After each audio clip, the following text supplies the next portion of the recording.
All right, guys, welcome to the Daily Word Bible Study, a plain and simple book by book, chapter by chapter, and verse by verse study through the entire Bible. We are a little late coming on, but we are studying through the Gospel of Mark, and we're in chapter 14. So, just three chapters, but you could say two and a half, as we get into the final week of Jesus. Actually, not even the final week, but we're coming up on the Passover, where he will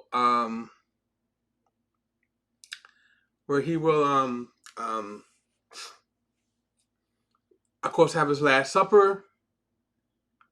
Um, there are some interesting things about the Last Supper that I want to talk about. One, if you notice from the headlines, is of course he's going to predict that Judas will betray him, as well as all of the disciples will deny him. Now Judas actually will, of course, betray him, and of course that sin is greater. You could say it's greater than um, it's greater than um, that's not what I'm looking for. Okay, it's greater than the rest of them denial because um, because well, let's see. All right, it's greater than the other denials because Judas' crime will actually result in his false arrest, Jesus' false arrest, and then ultimate death, burial, and resurrection, which is, of course, God's plan that ultimately brings about salvation for us, salvation for the world. All right, so let's jump in it here, and we're going to get into it.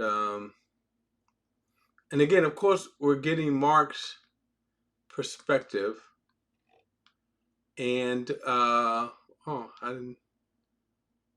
All right, so we're getting Mark's perspective, and of course, he focuses on certain aspects that the other gospels do not focus on. All right, but here we go. Verse 14, verse 1 says, "After 2 days, it was the Passover and the festival of unleavened bread." Now, this was, of course, the high yearly Passover festival commemorating when God led them out of Egypt, the very night that God broke slavery off of the Israelites and led them in front of the Egyptians out to freedom. He said the chief priests and the scribes were looking for a treacherous way to arrest and kill him. Now, of course, it had to be treacherous because they could not find any legal way. They could not find a truthful way. But he says not during the festival, they said, or there might be rioting among the people. Never underestimate rioting. We see even today how if a crowd is stirred up, by the way, how in crowds can be easily stirred up to riot. Now, I often say the Pharisees could not afford that. The political landscape in which they lived in, what they enjoyed was that they enjoyed their freedom given by Rome, and if they couldn't keep the people in control, they would be in trouble with Rome. Besides the fact that they were uh, jealous of Jesus, angry because he was exposing their sins. Verse 3: While he was in Bethany in the house of Simon, who had a serious skin disease, as he was reclining at the table, a woman came with an alabaster jar of pure and expensive fragrant oil of nard. Now, before we get on, this person Simon here Is this referring to Lazarus, whom of course Jesus loved? He was his actually good friend. Unclear, but then he had a serious skin disease or leprosy. Of course, they were reclining at the table. So it says she broke the jar and poured it on his head, but some were expressing indignation to one another. Now, this is kind of interesting here if you look at the details here, because John tells us who was the most boisterous. It was Judas Iscariot. He says, but notice it says that they were also expressing this, and so other of the disciples were expressing this as well. They were just kind of, for some reason, bothered that this woman was wasting this expensive perfume, this oil, on Jesus. Verse 5 says, for this oil might have been sold for more than 300 denarii, or almost a year's pay, and given to the poor. Now again, in John, he tells us, now what's it? Oh, John begins to tell us, John's gospel tells us that Judas is the one who's who's complaining the most. Okay, now we know some of the others felt that way, but it was Judas who actually said that this oil could have been sold and given to the poor. Now John also makes the commentary. He didn't care for the poor.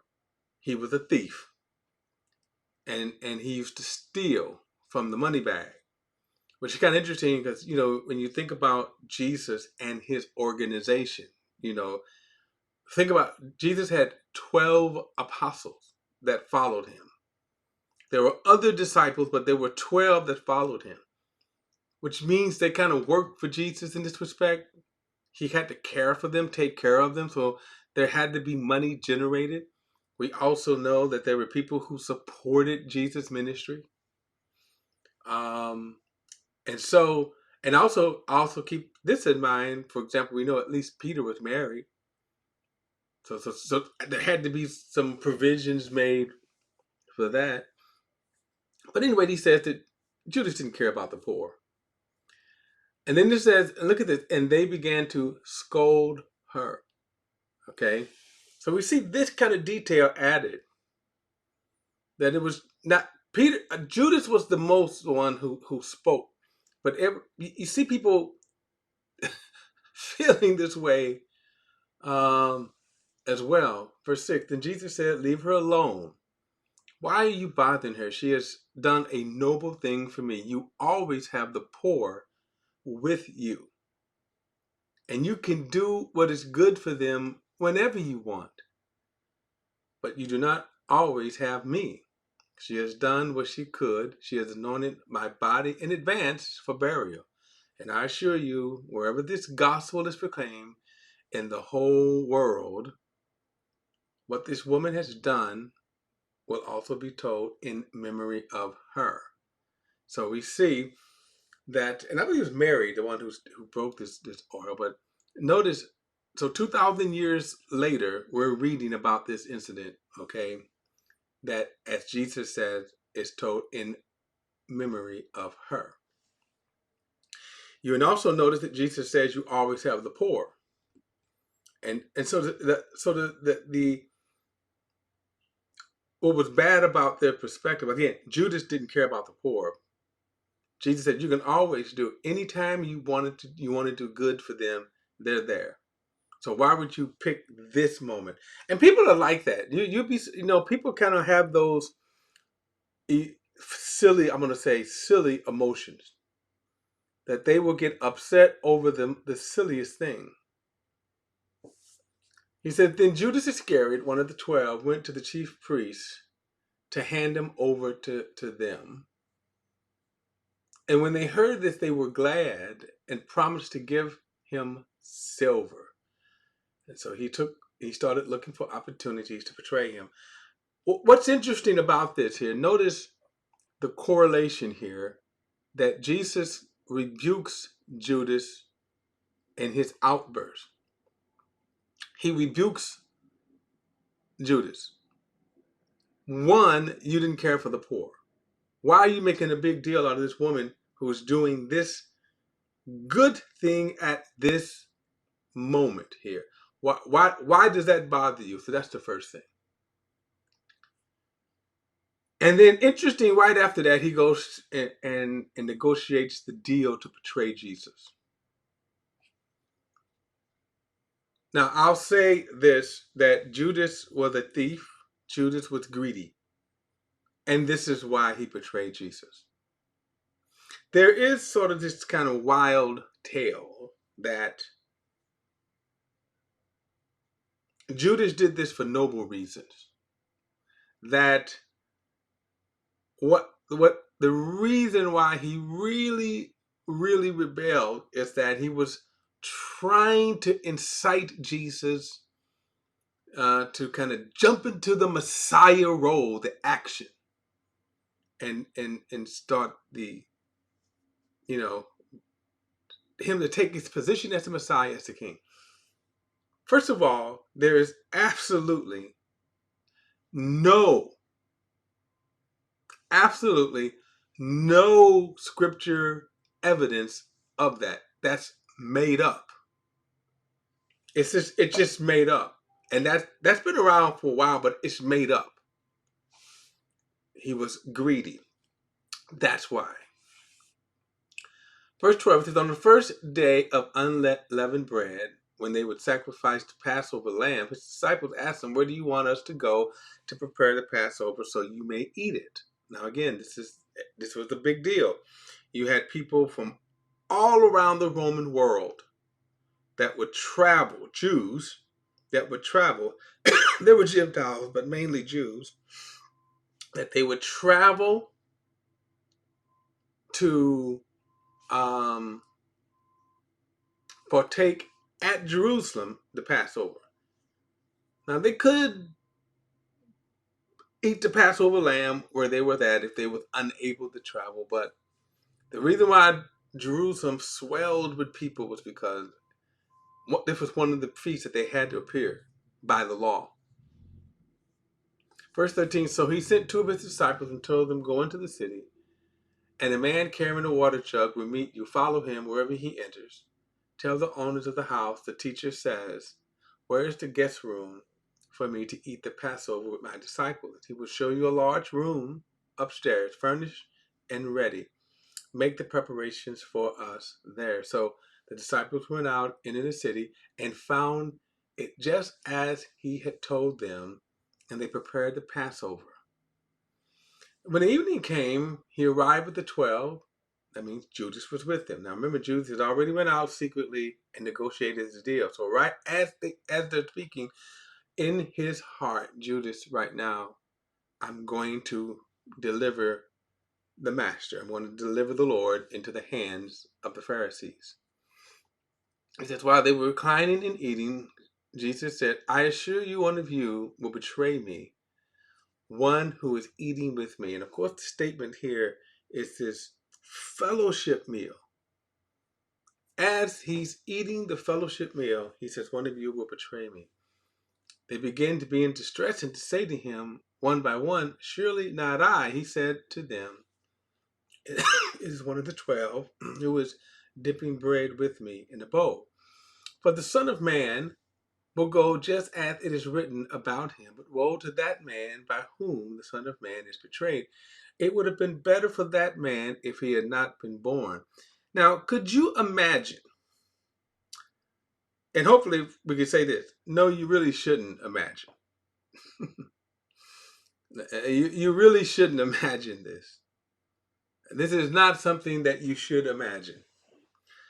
But here you are sitting with Jesus. And the reason why this becomes so important is because Judas had been traveling with Jesus. He knows Jesus.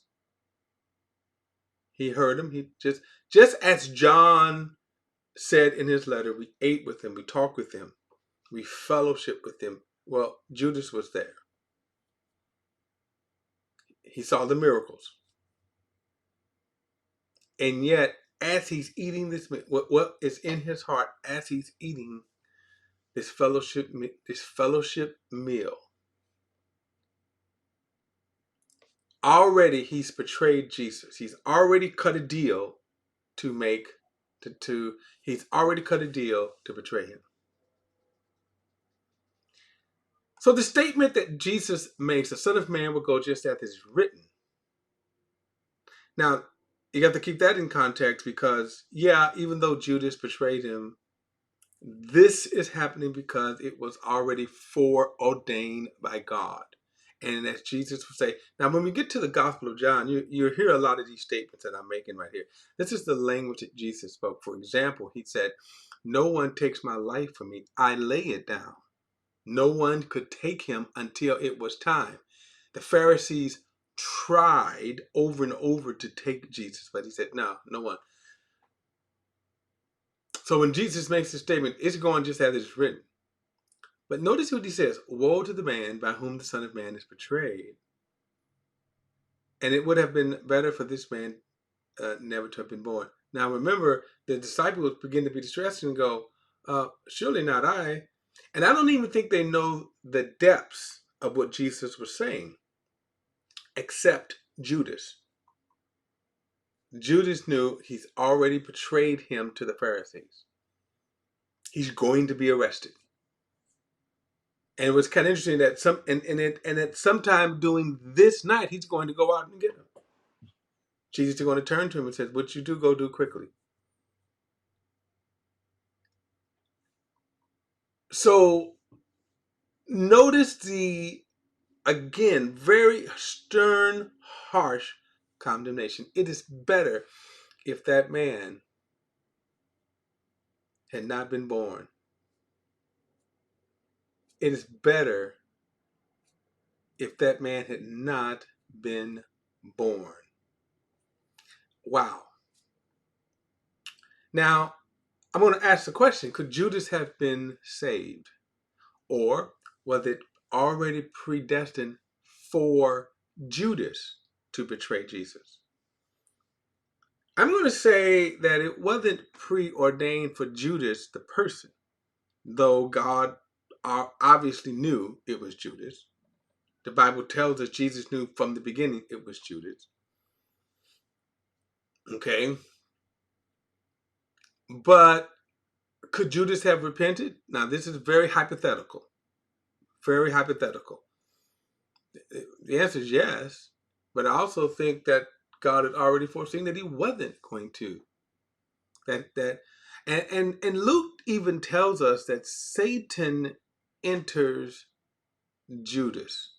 He incites Judas.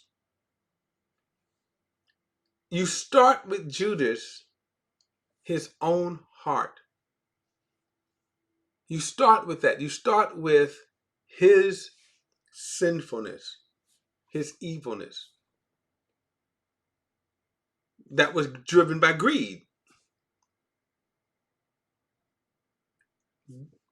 And he knows that he is betraying the Son of Man. He knows that he's betraying the Messiah. He knows he's betraying the Son of God. So keep this in mind. Even though he wasn't like with Peter, James, and John, what they told him. He heard the stories. He knows this is the Son of God, and yet he's betraying him. And when you see that kind of sinfulness in a person's heart, hard to come back from that. You see, he said it would have been better for him not to be born. And I'm going to show you later how that Judas' evil heart, and you start with that.